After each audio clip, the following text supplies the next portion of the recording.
Hello, this is Bill Webb, aka Billy Indiana. Today I'm going to do a quick board game spotlight review for Abstract Academy. This is a fun little card game by Crafty Games and Flatout Games. If you're curious to see how this one plays, stay tuned.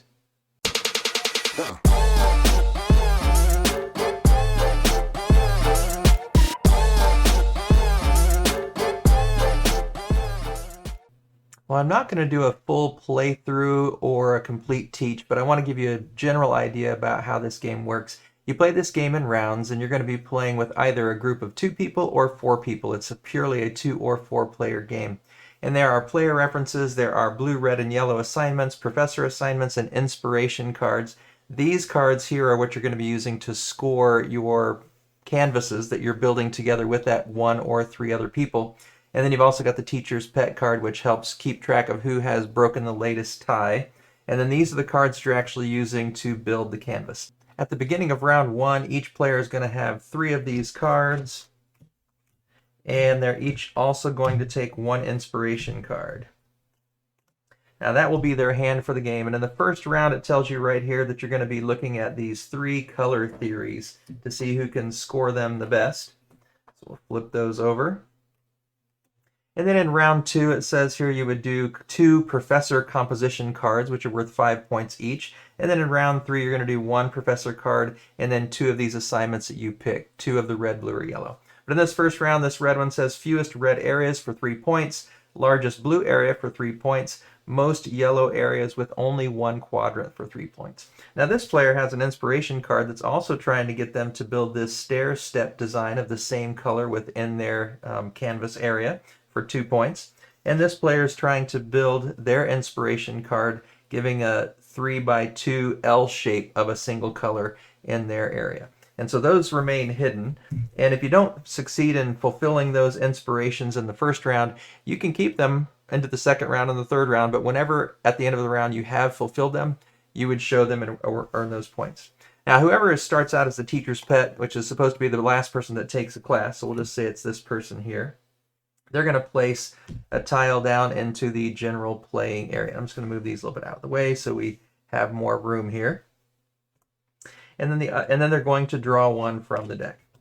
The other player is going to look at their cards and they're going to decide to play 1 as well. Now you have to play the cards orthogonally adjacent as you play them, and then they'll draw 1.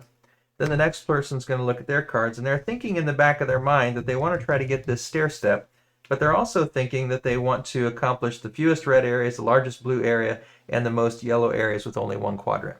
And this player is only going to play the 2 rows. You're going to end up building a 4x4 card grid. And this player is going to only score in the 2 rows on this half, and this player is only going to score in the 2 rows on this half once that 4x4 grid is complete.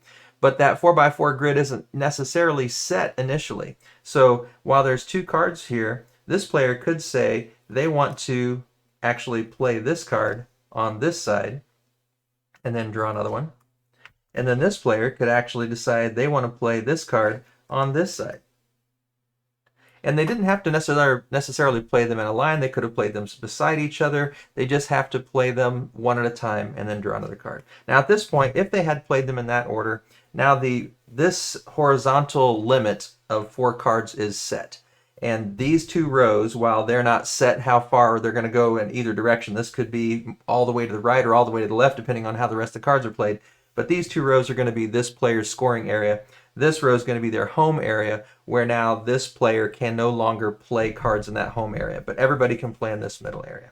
So this player now knows, okay, well, this is my area, and I want fewest red areas, so they're not going to try to play any more red cards, or as few as they can. Again, they're also trying to think about how can they make this stair step. Is that possible? Can they get the largest blue area? Can they get the most yellow areas with only 1 quadrant? And so maybe they decide to play this one. That would at least, they're probably not going to get this fewest red area. Maybe they're going to give up on that one. But now they've got potentially 2 single quadrant yellow areas. And then they draw a card. And then this player goes, and they could play on their side, or they could say, you know what, I don't really like this card too much, so I'm just going to place it over here, and that's going to be on that person's side, but it's not in their home row, so that's still legal placement, and that's going to make sure that that one doesn't score as a single yellow quadrant. And then they're going to take a card. And then this player is going to say, well, they can't play in their home row, but they could play here, here, here, here, here, here. They've got a lot of options still. And so they might think, well, let's see, could I build a bigger blue area? And so maybe they're going to slide these over just a little bit and try to attach those to see if they can just build a really big blue area there. And they're going to draw a card. And then this player is going to take a card and decide how they want to play. And again, they're trying to think, remember, well, they're trying to make this L shape, and they're also, again, going after these same goals here. And so they would continue to play card by card. Perhaps they said, well, let's see, I don't want to easily give up on that largest blue area, so let me go there. And then they draw a card. And they continue to play until all the cards are played out, and then there's a 4x4 grid. So let me just kind of randomly place these cards down so that we get a 4x4 grid, and then we'll talk a little bit about scoring. Right.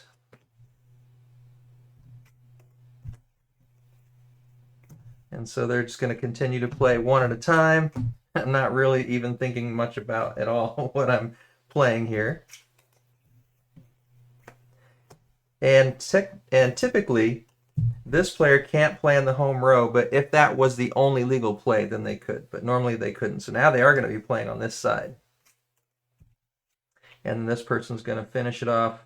Let's see. They don't want a lot of red, so they have finished the round. And so now they would look to see, okay, did they actually get the L-shaped goal that they had planned on for their inspiration card? I'm going to slide these up so they're a little bit clearer on the camera here.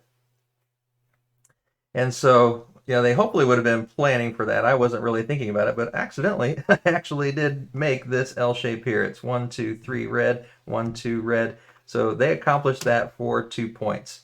Now this player over here is trying to make a stair step, and so they had to have just an isolated stair step, and there are some that are kind of close, but they're not isolated. So, you know, they got 1, 2, 3, but there's a red one by here, and it has to be 4. So they didn't quite get that goal, so they will not score, but that'll stay in their hand for the next round. Then we look up here and see, okay, well, who had the fewest red areas? Well, this one has 1, 2, 3, 4, 5, 6, 7, 8, 9 red areas. This player has 1, 2, 3, 4, 5, 6. So they're going to take that and score 3 more points. Then we go to largest blue. So this is 1, 2, 3, 4, 5, 6 quadrants. This is 1, 2, 3, 4, 5, 6, 7, 8, 9 quadrants. So they're also taking largest blue. And then most yellow areas with only 1 quadrant. So they got 1, 2, 3, 4. And this group has only 1. So this player did take that one in the first round. And at the end of the first round, then you're going to put all these cards off the table. You're going to keep these just face down in the player areas so you can keep track of them later in the game. And you're going to draw 3 new tiles and a new inspiration card. And in the second round, like I said, it's going to be 2 professor cards. All the professor cards are worth 5 points. And in the third round, you're going to do 1 professor card and some combination of 2 of those. And you're just seeing who can score the most points in those 3 rounds. Now, as we've played this Abstract Academy, and I haven't had a chance to play it with 4 players yet, but as a 2-player game, it is definitely a very clearly abstract pattern building game, and I'm terrible at this game. My wife beats me every time. But it is a clever little puzzle where you're trying to figure out, well, could I push the puzzle that way until the whole 4x4 grid gets, locked in? And a couple times my wife has been able to push the tiles that I don't want my direction so that I end up having to try to score those. And you can play on the other side, the other person's side of the 4x4 grid, except for in their home row. And so you can't kind of mess with them, or if you just have a card that's no good and you just want to get rid of it, you can't kind of mess with their scoring. If you see that they're getting ready to accomplish something that you know is one of the open common goals, you can try to thwart that by placing one on their side. So there's a little bit of take that. There's definitely a thinkiness to it and that pattern building. So if it's something you like, if you like that pattern building, if you like recognizing those shapes and trying to build those sort of Tetris-shaped pieces, if this looks like an abstract game that you would like, I'd encourage you to try it out. It's very quick. As you can see, I didn't really think about my choices there. I just kind of laid down the cards. But my wife and I can play a 3-round game in about 20 minutes.